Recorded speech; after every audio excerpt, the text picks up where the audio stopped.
Good day, everyone. So today we're going to have some exercises on standard costing system.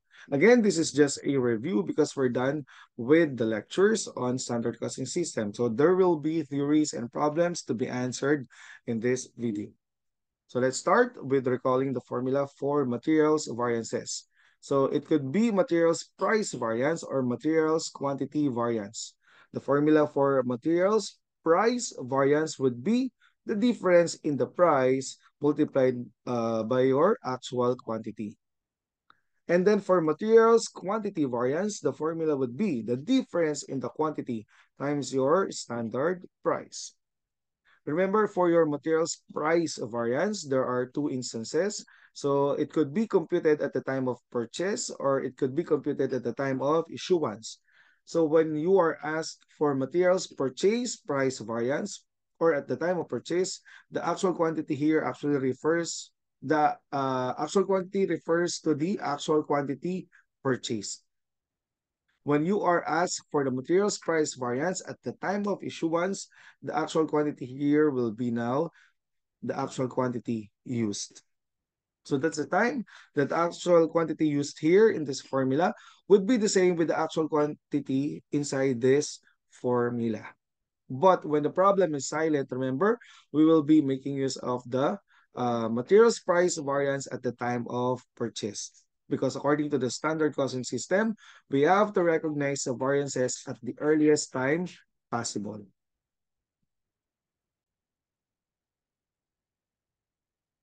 Let's now proceed with the labor variances. So there could be two, the labor rate variances and then the labor efficiency variances. The name of the variance actually tells you the formula.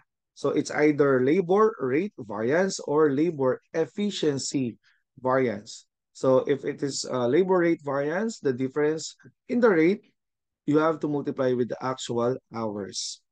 And then for labor efficiency variance, you have to get the difference in the number of hours multiplied with the standard rate. So these are your formulas for labor variances.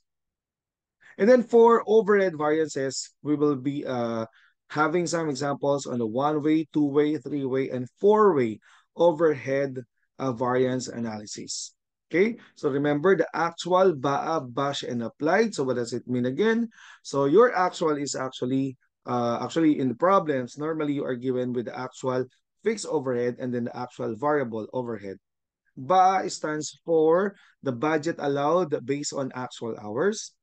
Then BASH stands for the budget allowed based on standard hours. If you will notice, the only difference lies on the actual hours and the standard hours. And then for applied or standard, so that would be just simply get the standard fixed overhead and then the standard variable overhead. It would be easy for us to remember this because when you try to recall the formula, of course, for the actual, you will just get the actual data in the problems unless these are the questions. So normally, the actual fixed overhead and the actual variable overhead, these two are given normally, unless these are the items to be computed. And then for BAA, BASH, and applied, all of these are actually using the standard overhead rate, whether standard fixed overhead rate or standard variable overhead rate. We just have to know what to multiply with the standard fixed overhead rate and standard variable overhead rate. So how do we determine? For BAA, fixed overhead rate will be multiplied with the normal capacity. The normal capacity is the planned capacity of the company. Okay? But for the variable component, it is the variable overhead rate times the actual hours. And that's the reason why we call it BA. It's because it is based on actual hours. But if it is BASH to be computed, we simply multiply the FOH rate again with the normal capacity. If you will notice, these two are just the same. For BA and BASH, the fixed component or the budgeted fixed overhead of these two items are just the same. The only difference lies on the actual hours here in BA and the standard hours here in BASH. And that's the reason why there is a variance when we compare the BAA and the BASH. And then for applied, everything here in the formula would be standard. the fixed overhead rate and the standard hours, the variable overhead rate and then the standard hours. It would be easy for us to recall the formula because it all starts with the standard rates. You just have to remember what to multiply with these standard rates. Okay?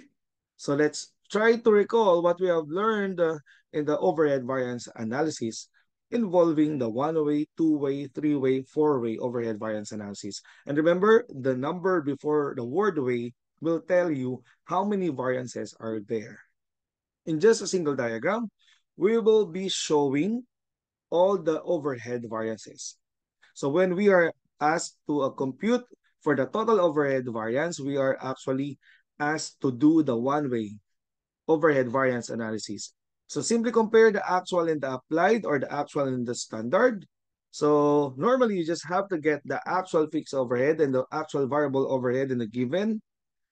And you just have to compute for the standard using the FOH rate times standard hours and VOH rate times the standard hours. If it is two-way overhead variance analysis, so there are two overhead variances. The first one is what we call controllable variance. We call it controllable variance because the actual overhead actually can be controlled or can be influenced by the managers.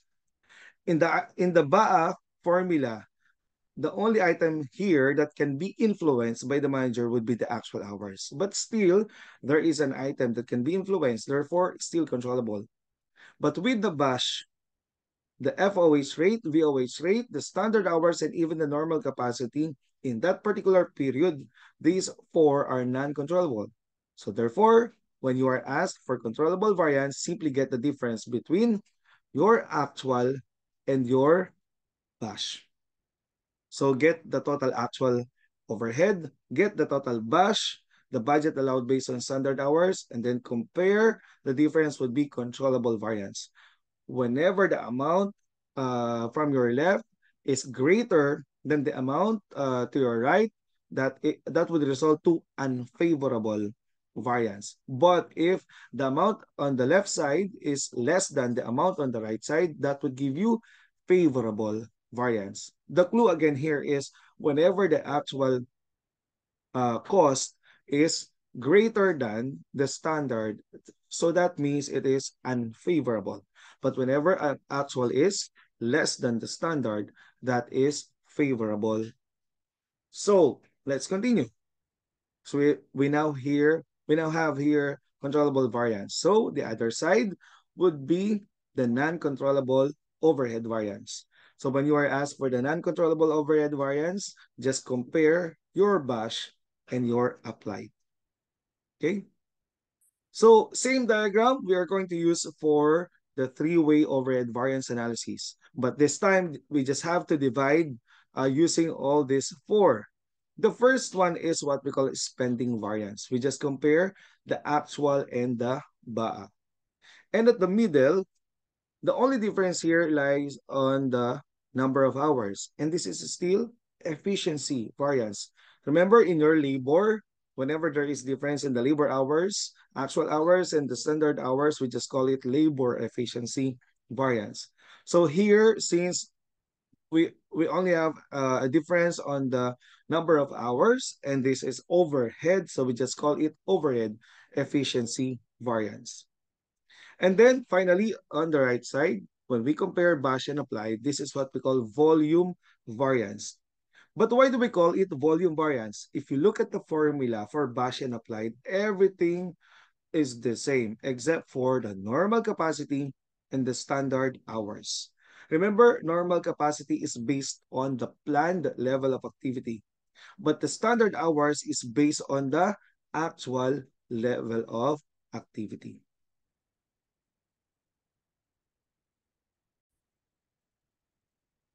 Meaning, the only difference lies on the volume of your plan, and the volume of your actual activity.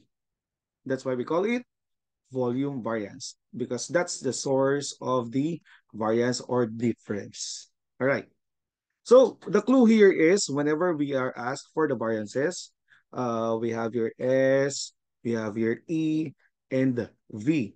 S for spending, E for efficiency, and V for volume. So therefore, when you are asked for efficiency variance, you know that it is at the middle of the diagram. So therefore, we just have to compare the two at the middle, the BA and the BASH. And when we are asked for the spending variance, it's on the left side, it's S. So therefore, we just have to compare actual and BA. And that goes for volume variance as well, BASH and applied. Okay, now we're done with the three-way. So again, let's review the four-way overhead variance analysis. This time, we just have to split the spending, efficiency, and volume variances into fixed and variable component. And when we look at the actual and BAA, the actual fixed overhead is of course difference from the budgeted fixed overhead with the formula FOH rate times normal capacity. So therefore, since this is a spending variance, we have here what we call fixed spending variance because these two items are different. If you look at the variable components, we have actual VOH, and then we have here the formula. So again, these two are different. So we have what we call variable spending variance. When you look at the middle, the fixed component are just the same for both BA and BASH. So therefore, there is no such thing as fixed efficiency. Instead, the only difference lies on the variable component because of the actual hours and standard hours. So the efficiency variance can be called sometimes as your variable efficiency variance. And then lastly, for the BASH and applied, if we compare the two, for the fixed component, the difference lies on the normal capacity and the standard hours. So therefore, since there is a difference, so there is what we call fixed volume variance. But when you look at the variable components, these two are just the same. So there is no such thing as variable volume variance. So we now have the one-way, two-way, three-way, and four-way overhead variance analysis. So just remember, even if you use the four-way overhead variance analysis, as long as there is the word spending, it is at the left side of the diagram. Whenever there is word efficiency, whether efficiency or variable efficiency, it is at the middle of your diagram. And when there is word volume, it is at the right side of your diagram. It's S, E, and V. And E is the only vowel at the middle. All right? And one more thing is the controllable variance has another name, and then the non-controllable variance has another name. Actually, the non-controllable variance is also your volume variance because we just have to compare the same items, the BASH and the applied. But for the controllable variance, this is also known as the budget variance. So again, this is the diagram that could hopefully help us in analyzing or in answering all the problems involving the overhead variances. Okay, so let's now proceed with answering some theories. Okay, so let's answer the theories. So for number one, a difference between standard costs used for cost control and budgeted cost can exist because is it A, standard cost must be determined after the budget is completed? Is it B, establishing budgeted costs involves employee participation and standard costs do not? Or is it C, budgeted costs are historical costs, while standard costs are based on engineering studies? Or is it D, standard costs represent what costs should be, while budgeted costs represent expected actual costs? So the answer is letter D. So whenever we are asked in the problem, what should be the amount, we are actually asked to provide the standard cost. Or if the question is, how much did the company plan to incur? So that pertains to the budgeted cost. So let's move to number two. So whenever there is a materials price variance, so which department is typically responsible for a materials price variance? So let's have the check. What particular department is primarily involved with the price of the materials? Is it A, engineering, B, production, C, purchasing, or D, sales? The answer is C. All right. But in number three, let's check. Materials price variance are normally chargeable to what department?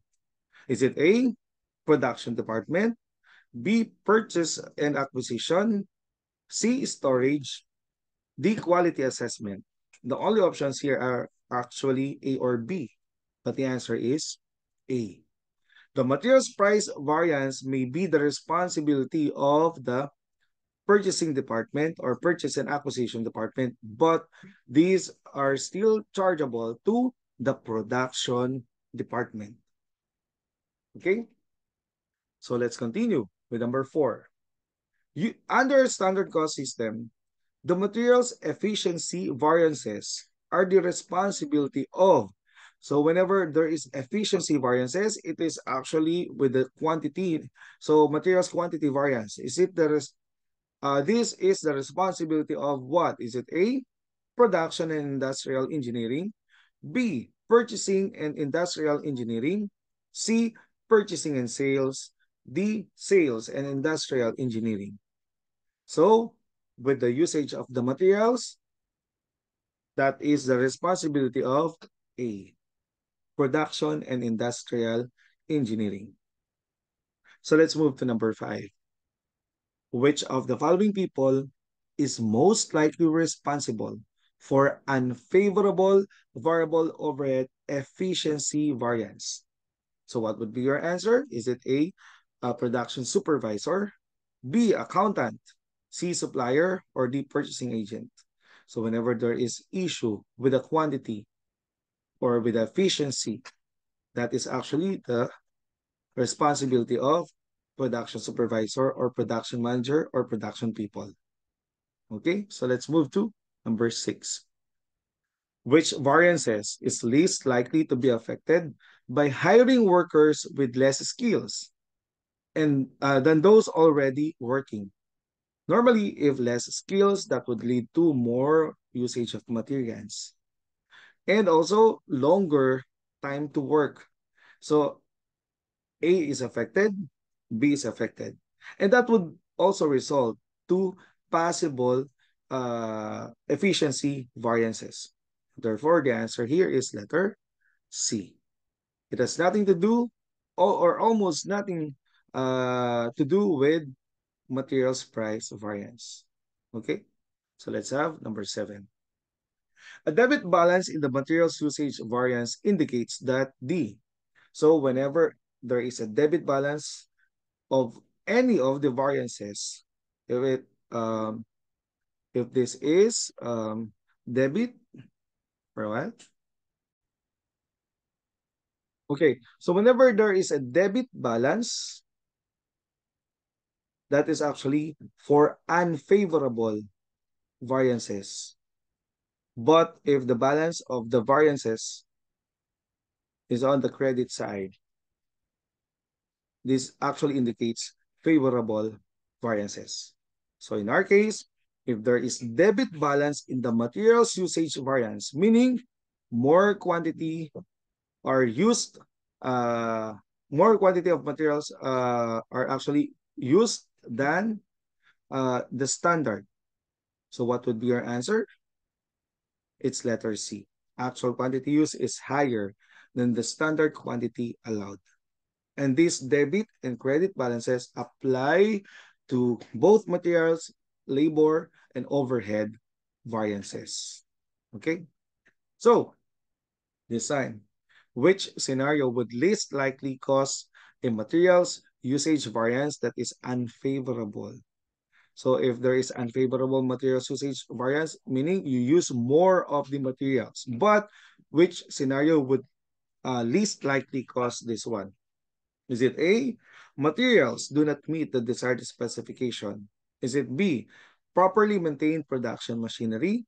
Or is it C, too much overtime incurred by workers in the plant? Or is it D, the labor skills that match the requirement of this standard? So the answer is dog. So there will be less or almost no variance if that's the case. Okay, so let us have number 9. For the donuts of McDonald Company, the purchasing manager decided to buy 65,000 bags of its flour, its flour, with a quality rating 2 grades below that which the company normally purchased. This purchase covered about 90% of the flour requirement for the period. As to materials variances for both price and usage, what will be the likely effect? So whenever we make use of lower quality materials, normally that would result to lower price, and that is favorable for the company. But with the usage, of course, so we might be making use more of the flour, so that would result to favorable for price but unfavorable for usage. All right. So let's have number 9. Which of the following unfavorable variances is directly affected by the relative position of a production process on a learning curve? When you say learning curve, it takes some time before you learn to do something. So probably at the start, there will be more number of hours that would be utilized to produce a product. So therefore, it's letter dog or D, labor efficiency. All right. So let's have number 11. Which of the following is the most probable reason a company would experience unfavorable labor rate variance? So meaning higher. We have higher rate here that is actual. Actual rate is higher. And a favorable efficiency, meaning less number of hours. So if you look at the choices, which one would fit the requirements? Is it A, the mix of workers assigned to the particular job was heavily weighted toward the use of higher paid? So I think this one satisfy satisfies the first criteria. And then experienced individuals, meaning if that's the case, these people are can work faster than the other individuals. So therefore, this one satisfies the another criteria. So I guess even if you don't read B, C, and D, letter A is the answer. Okay, so let's move to number 12. Which of the following would not explain an adverse direct labor efficiency variance? So therefore, is it A, rather, poor scheduling of direct labor hours? Is it B, setting standard efficiency at a level that is too low? Is it C, unusually lengthy machine breakdowns? Or D, a reduction in direct labor training? So which one would not explain an adverse direct labor efficiency? The answer is boy. Because if the standard is too low, most probably this could result to favorable labor efficiency variances or very high uh, direct labor efficiency variance that is favorable. So let's have number 13. A credit balance in the labor efficiency variance indicates, remember our lecture a while ago? If this is credit, that is actually favorable. And if it is favorable, the actual hours should be less than the standard hours. So therefore, what would be your answer? Oh, sorry. The answer is letter A. It is standard hours that would exceed the actual hours. Okay, so the answer is A. Let's have number 14. A favorable fixed overhead volume variance occurs if. So this one is for the four-way overhead variance analysis. Is it production is less than planned? Is it production is greater than planned? There is favorable labor rate variance. There is favorable labor efficiency variance. For C and D, these are difficult to be estimated, but let's check A and B. Remember, if we talk about volume variance, we normally compare the normal capacity and your standard hours, which is based on the actual level of activity. Okay, so fixed overhead volume variance, this is volume variance, so we compare bash and your applied. Okay, so when we compare bash and applied, this is FOH rate times the normal capacity, and this one is FOH rate times the standard hours. So if this is favorable, meaning the normal capacity should be lower. And remember, normal capacity is the planned. Okay, and then this is the actual production. So therefore, if this is favorable, the planned would be less than the production. So the one statement that would fit this would be letter B. Production is greater than planned. So let's have number 15. The variance least significant for purposes of controlling cost is it materials quantity variance, fixed overhead volume, fixed overhead spending, variable overhead efficiency variance? The answer is boy. And actually, remember, the volume variance is also known as the non-controllable overhead variance. So that's the answer. B. Okay.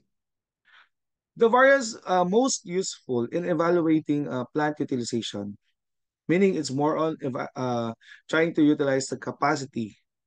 So we are talking about the volume. So in that case, the best answer in number 16 is letter, again, A, the fixed overhead volume variance. All right, so let's have the next item. Using the two variance method for analyzing overhead, which of the following variances contains both variable and fixed overhead elements? Is it the controllable variance, the volume variance, and then the efficiency variance? What would be your answer? The answer is letter C. Remember, for volume variance, we only have the fixed volume and there is no variable. For efficiency, we only have variable efficiency and we do not have fixed component. But for controllable budget variance, we compare both the variable and the fixed components. There are differences. So therefore, the answer is really letter C. Let's have number 18. The variance resulting from obtaining an output different from, from the one expected based on the input is what we call the yield variance. So it's letter C. Okay. So let's answer some problems here. Okay, let's begin with the CAF Corporation. So let's check the question first. So what is CAF Corporation's materials quantity variance for the month of August? So even without reading the problem, let's establish the formula first. So that is difference in the quantity times your what? Standard price. So what do I or how do I solve for this one? Since we are asked for the difference in the quantity, so just get the actual quantity and the standard quantity. What is our actual quantity? So let's read the problem. So CAF Corporation uses a standard cost system to collect costs related to the production of its crunchy pickle cereal.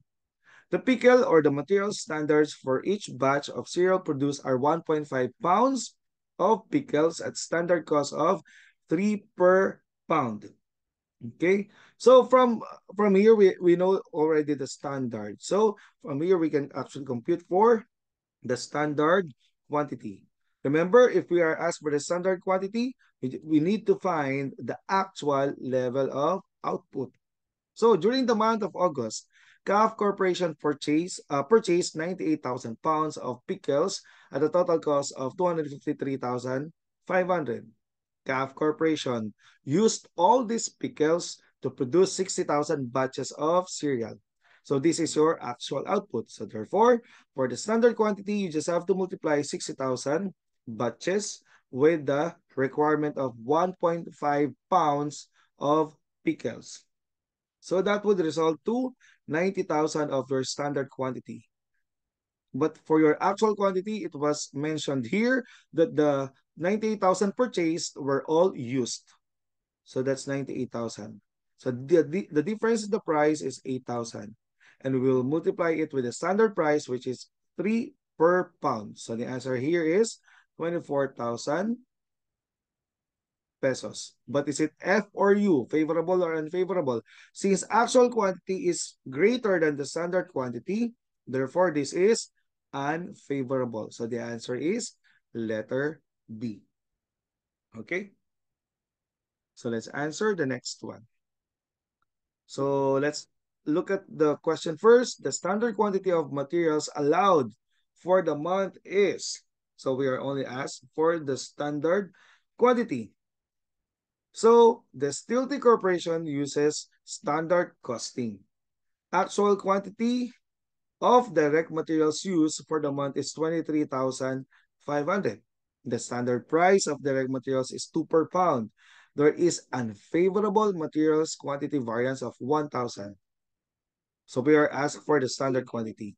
Remember the formula, it's materials quantity variance equals difference in the quantity times your standard price.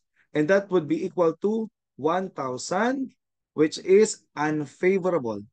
But if you want to expand the formula resulting to unfavorable without having negative amounts here, so meaning if this is unfavorable, the actual quantity should be greater than the standard quantity. So therefore, the formula here is actual quantity minus standard quantity. And the difference will be multiplied with the standard price. And that should result to 1,000. So let's substitute all the given here. The actual quantity here is 23,500. And we are asked for the standard quantity.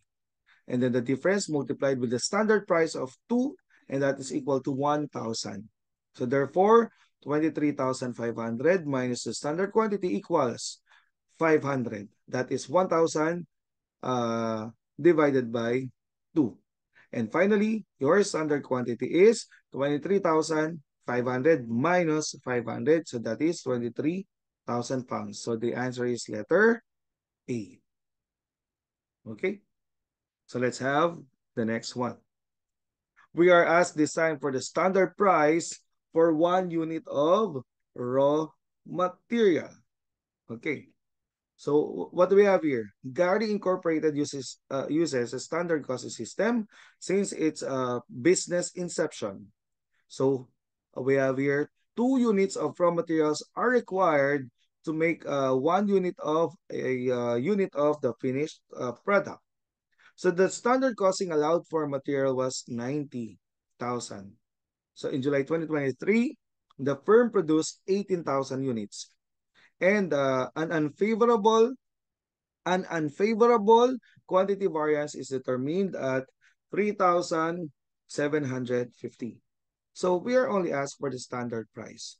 Remember, the standard costing allowed for materials is 90,000. That 90,000 is supposed to be equal to the actual units, the standard price times your standard quantity. Okay?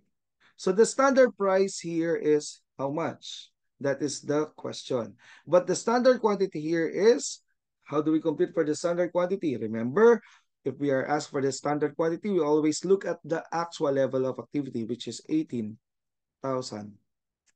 Again, this is 18,000. And we multiply it with the requirement, and that would be 2 per unit of finished product. So therefore, the standard quantity is 36,000. So let's substitute 90,000 equals the standard price times the 36,000. So the standard price is actually 90,000 divided by 36,000.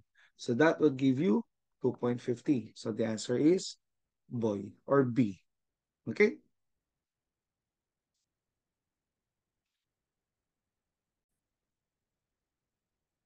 Next problem for the Orchid Corporation. So it had the following data for 2023. The question is, how much is the direct labor rate. The clue here is the what particular data can we use for this one. Remember, the direct labor rate variance involves the actual labor rate. But there might be uh, a simpler way of computing for this. Because remember, the total payroll actually can be computed by multiplying the actual hours times your actual rate. So if we have 105,000 of total payroll and we know the actual hours, that is 35,000, we can compute for the actual rate. Simply divide the 105 with the 35,000 hours. So that would give you letter D, 3 per hour. And then for the next question, but with the same problem, we are asked for the standard labor rate. So this time, we will make use of the direct labor rate variance to compute for the standard labor rate because inside the formula of the labor rate variance is your standard rate. So the labor rate variance is, again, the difference in your rate multiplied by the actual hours. And that should be equal to 8,050. But it was mentioned here that this is favorable. So again, if this is favorable, meaning the actual rate is less than the standard rate. So therefore, to avoid having this convention of favorable or unfavorable or positive or negative, so the formula would be standard rate minus the actual rate multiplied by the actual hours, and that is 8,050. And let us substitute what we can. So for the standard rate that is being asked, but remember, we already computed the actual rate in the previous problem or question, which is 3. Okay, so the actual hours here is already given, which is 35,000. And the, the variance is 8,050. So now, standard rate minus 3 would be equal to 8,050 divided by 35,000. So that would give you 0.23. So therefore, your standard rate would be 3.23. So the answer is letter B. Okay, so let's move to the next problem. So we have here Nadalo's company, but the question is actual labor rate. So let's read the problem. The Dallas company has a maintenance shop where all kinds of truck repairs are performed. So through the years, the various labor standards have been developed to judge performance. However, during a March strike, some labor costs or labor records actually vanished. The actual hours of input were 1,000. Direct labor variance was 1,700 favorable. Okay, and then a standard labor rate was 14 per hour. However, a recent labor shortage has necessitated using higher paid labor workers for some jobs and had produced a labor rate variance of 400, which is unfavorable. There are a lot of data given here, but where can we possibly get the actual rate? Probably there is a clue, which is the labor rate variance. So let's try to solve out of the labor rate variance. So remember the formula, it's LRV, and that is equal to difference in the rate times your actual hours, and that would be equal to, as mentioned here, this is 400 unfavorable. So to expand the formula of the difference in the rate, since this is unfavorable, so the formula would be actual rate minus the standard rate. And the difference would be multiplied with the actual hours. And that is now equal to 400. So let's supply what we can. We are asked for the actual rate. And the standard rate is actually given, which is 14. What would be the actual hours? It was mentioned here as 1,000. So therefore, that is equal to 400. So the actual rate minus 14 would be equal to 400 divided by 1,000. So that would be 0.40. So therefore, the actual rate should be 14.40, and that is letter C. All right? So let's compute and make use of the diagram that we discussed a while ago. Let's compute some overhead variances. We are asked for spending variance. So in our diagram, it's S, E, and V. So we compare actual and BAA. Okay? So actual and BAA. But it was asked here only for variable component. So we just get the actual variable overhead. And for the BAA, remember the formula. If you can't remember, always try to recall that for BAA, Bash and Applied, we start with the rate.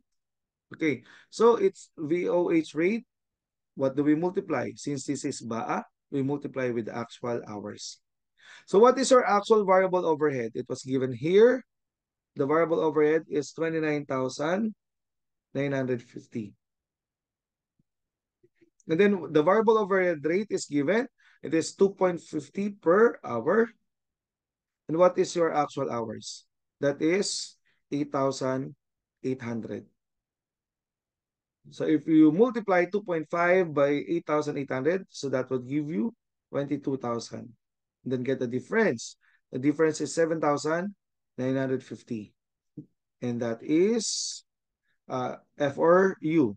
Since actual is greater than the BAA, so therefore this is unfavorable. So the answer is B. Okay? So let's try to answer the next problem. Almost the same.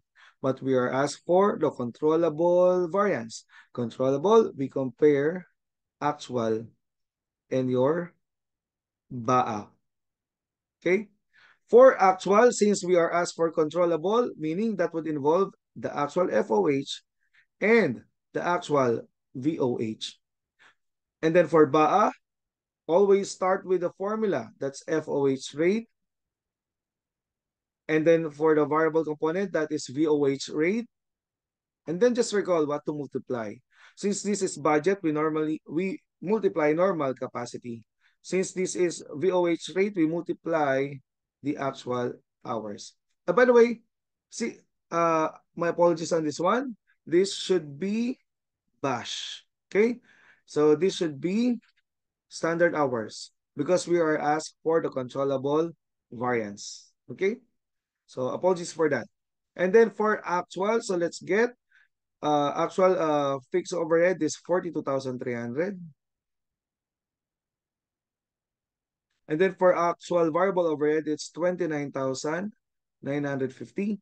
So the total actual overhead is 72,250.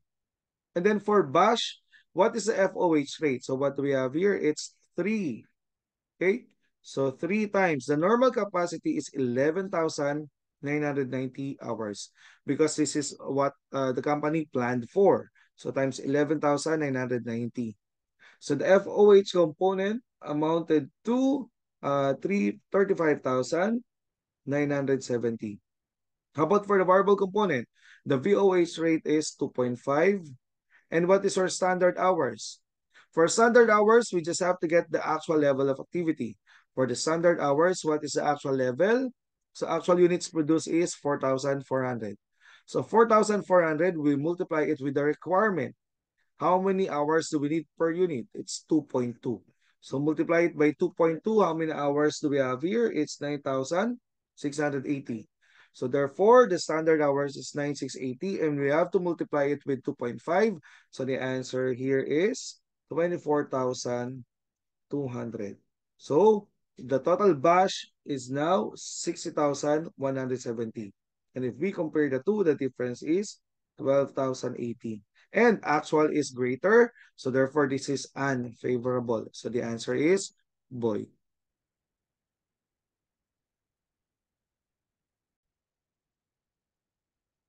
Okay, so let's solve for the fixed overhead spending variance.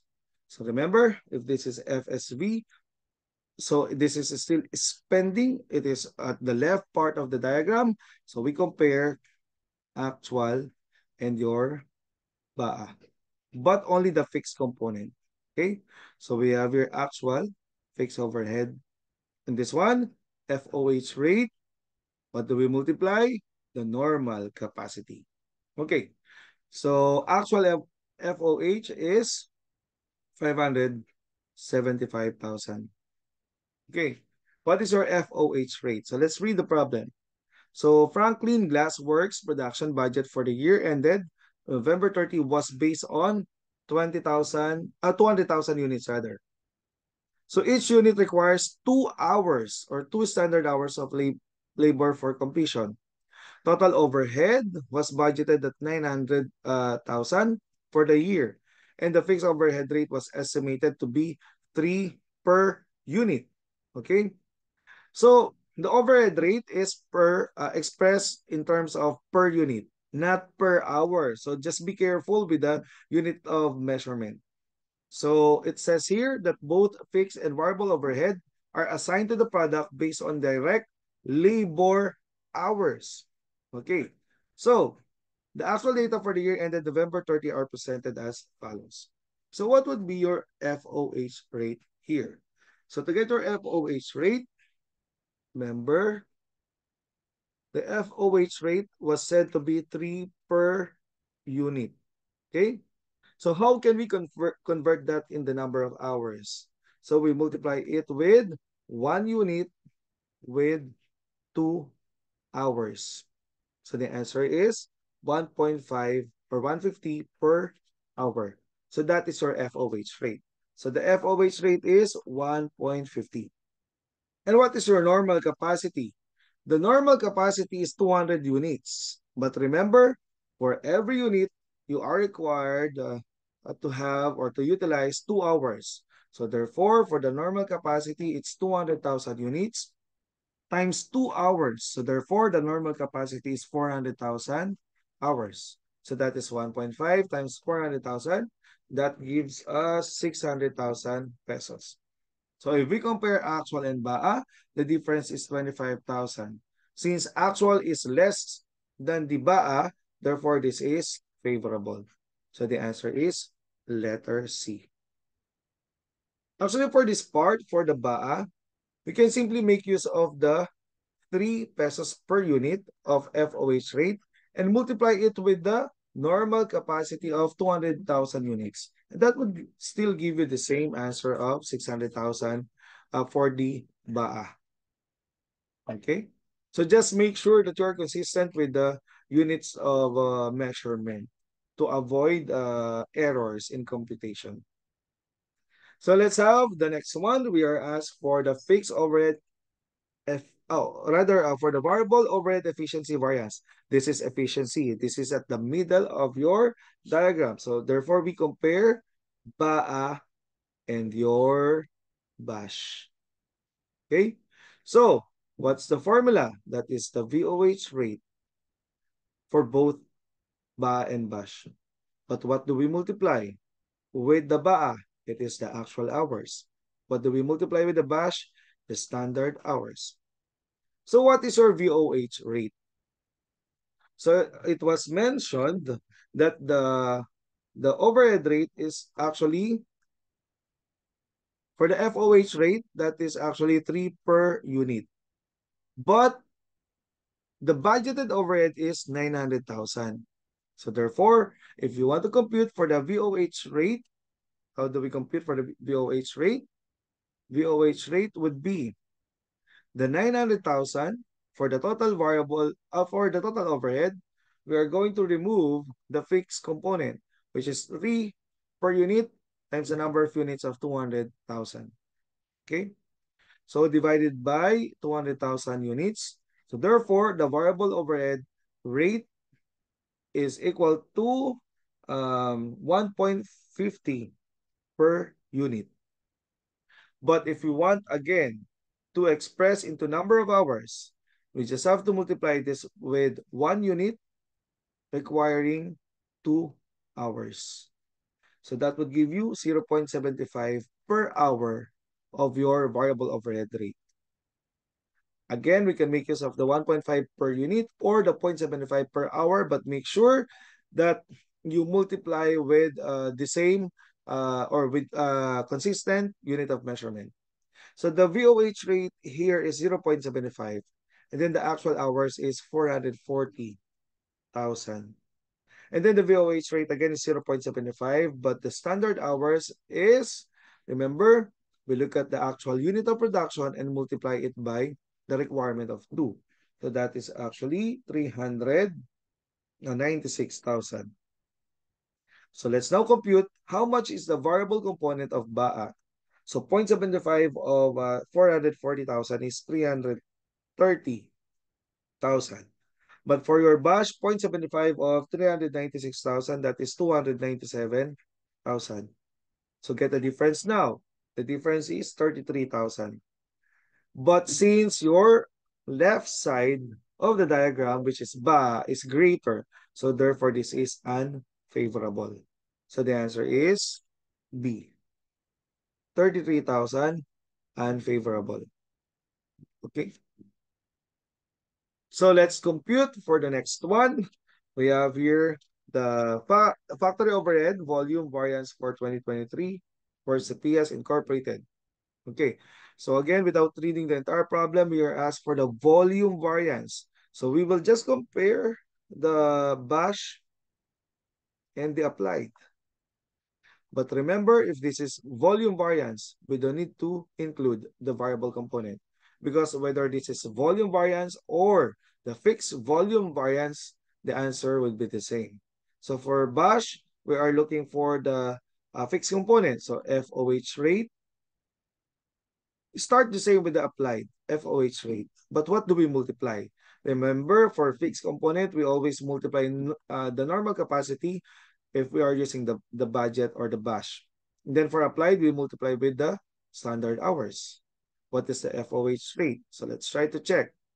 The fixed overhead is 3 hours, but 0.8 per hour. So that would be your FOH rate, 0.80.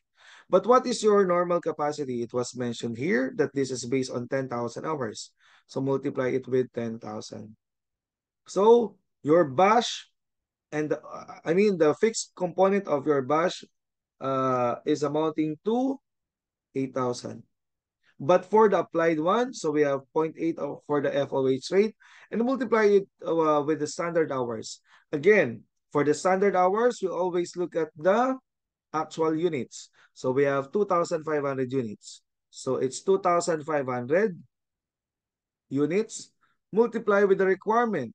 So how many hours? 3. So therefore, the standard hours is 7,500. So 0.8 times 7,500. So that would give you 6,000. If we compare the two, since the left side of your diagram is greater, so therefore this is 2,000 unfavorable. So the answer is C. Okay. So what if this time the problem only gives you variances? You will not be able to make use of the diagram comparing the actual BABASH and applied. But still, we can compute for the controllable variance. Remember, in your diagram, so the controllable variance involved comparing actual and your BASH. Okay? In between is your BAA. If we are asked for the controllable variance, we compare actual and BASH. That is controllable. But remember, if we compare actual and BAA, that is spending. If we compare BAA and BASH, that is efficiency. Therefore, for us to compute the controllable variance, we just have to add the spending and then the efficiency. So let's check from the given. What is the overhead controllable variance? We check. Spending, is this included? Yes. Variable spending, yes. Variable efficiency, yes. Fixed overhead spending, yes. Fixed overhead volume, no. So therefore, just get the total of these three. 1,750 unfavorable, remove the 1,500 favorable, and then add the 2,500 unfavorable. So that would result to letter D, 2,750 unfavorable. Okay. So for the next one, we have Unbreakable Corporation. So we are asked for the fixed overhead budget spending variance. So we are asked for spending, but fixed component only. So what do we compare? Actual and your BAA, but fixed component only. Get the actual fixed overhead, and then FOH rate again. And since this is budget, we multiply with the normal capacity. Okay. So what is your actual fixed overhead? So let's just read the problem here. So the actual fixed overhead, Unbreakable Corporation, which applies overhead based on direct labor hours. Two direct labor hours are required. Plant production for the period was set at 9,000 units. So that is the normal capacity. Multiply with the direct labor hours of 2, which is the requirement. So therefore, 18,000 is the normal capacity. So let's continue. The 17,200, no. The manufacturing overhead is budgeted at 135,000 for the period, of which 20% of this is fixed. So therefore, and just to continue, 17,200 hours worked during the period resulted in production of 8,500 units. But let us just get what we need because there are a lot of data available here. For the actual fixed overhead, how much is this one? Variable overhead incurred was 108,500. Fixed overhead was 28,000. So this one is your actual fixed overhead. Okay, there's a lot of data, but you just have to know what you need from all those data. And then FOH rate, what is your FOH rate? Even if there is no FOH rate indicated here, just because it was mentioned that the manufacturing overhead is budgeted at 135,000, it was mentioned here that 20% of this cost is fixed. Therefore, that is already the budgeted fixed overhead. So meaning that is 20% of your overhead of 135,000. How much is that? That is 27,000. Therefore, the difference is 1,000. Since the actual is greater, so therefore this is unfavorable. So the answer is letter A. Okay. But if you want to know the rate, what is the FOH rate? Probably we can make use of the same problem, but the question is the FOH rate. What do we do? Remember, the overhead total is 135,000. If we deduct the 20%, uh no, if we get the 20% of this, which is and divided by the number of units, or it could be the number of hours, since we are making use of the number of hours as the basis. So we have 9,000 units here times 2 hours. The overhead rate is actually 1.5. So therefore, the FOH rate here is 1.5 times the normal capacity. Remember, that's 9,000 units times 2 hours, 18,000. That would give you the same answer here of 27,000. So the same answer will be computed, which is 1,000 unfavorable. Okay. So at this point, let's have the computation for price, mix, and yield variances. So let's review this one. So we have a problem here that's requires for the computation of the materials price, mix, and yield variances. Okay. So let's start with the price variance. Actually, the formula would only be the same. Materials price variance, there is difference in the price multiplied with the actual quantity. So if there are two or more materials involved, so you just have to prepare a matrix or table so that we can compute the price variance per material. Okay, so let's just read the problem. PSMO company produces ketchup. So PSMO mixes two varieties of tomatoes. The locally grown to provide excellent taste and an imported variety to provide a richer color. So the standard costs and inputs for 200 kilogram batch of ketchup are as follows. So we have local and imported. So from the data, we just have to give the requirements of the formula. So we are asked for the difference in the price. So what are the materials first? We have here the local and the imported. Let's just call it L and I. Okay, so we just supply the actual price and the standard price. So we can get the difference in the price as required by the formula.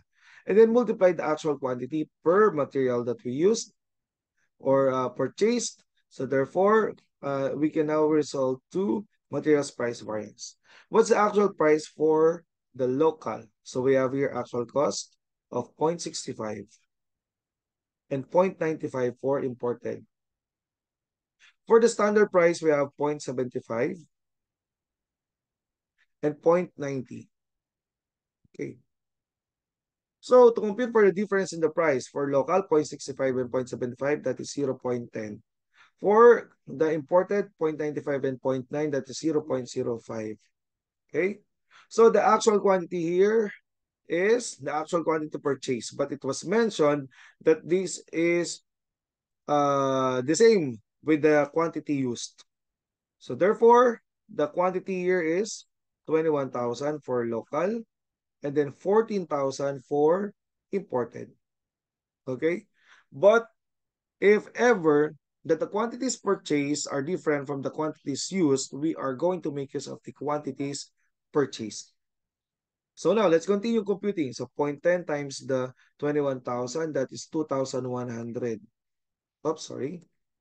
And then for the next one, 0.05 times 14,000. So that gives us 700. Okay. So is it F or U, favorable or unfavorable? For local, since actual price is less than the standard price, so therefore this is favorable.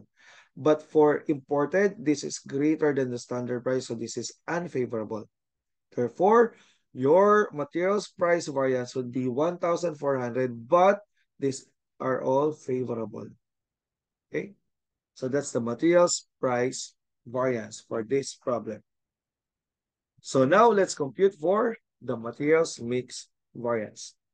So materials mix variance, you just have to get the difference in the mix times the standard price. Okay, so let's apply again the needed data in our table. What are the materials? So we have the local and imported. So we just have to get the actual mix and compare it with the standard mix to get the difference in the mix. And then multiply it with the standard price. And finally, we will get the materials mix variance for each material to get the total. For the actual mix, it is actually the actual quantity used. The 21,000 and 14,000 here. 21,000 and 14,000. Okay.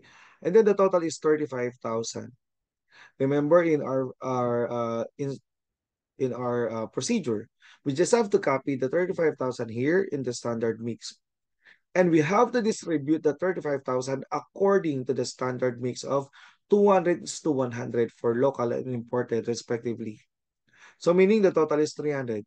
So for local, 35,000 times 200 over 300. So that gives us 23,333 units.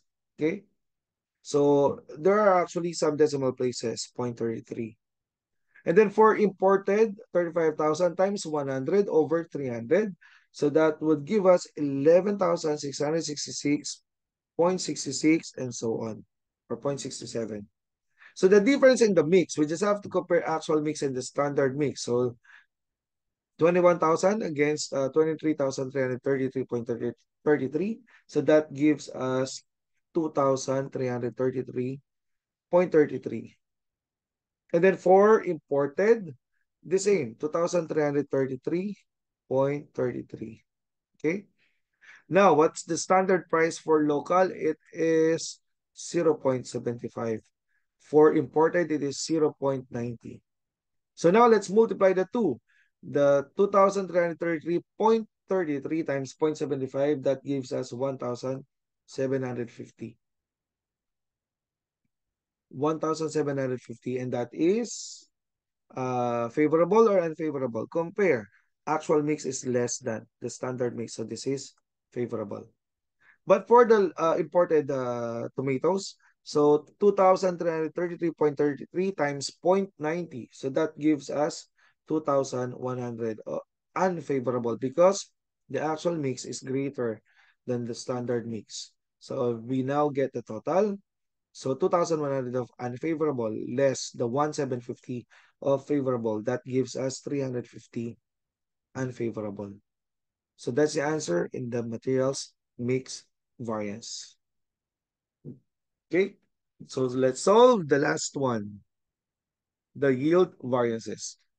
So we have, again, two ways of solving the materials yield variances. So it's either we make use of the materials yield variance, that is difference in the yield times the standard output cost. Or if you want to make use of the difference in the quantity used, since this is quantity used of materials, so that is being multiplied with the standard input cost. Okay, so whatever formula you're going to use to compute for the materials yield variance that should give you the same answer. Okay, for the first one, so let's compute first what the standard input cost and the standard output cost. So how do we solve for that? For the standard output cost, we look at the um, we look at the number of or the total cost of your input, and that is 240.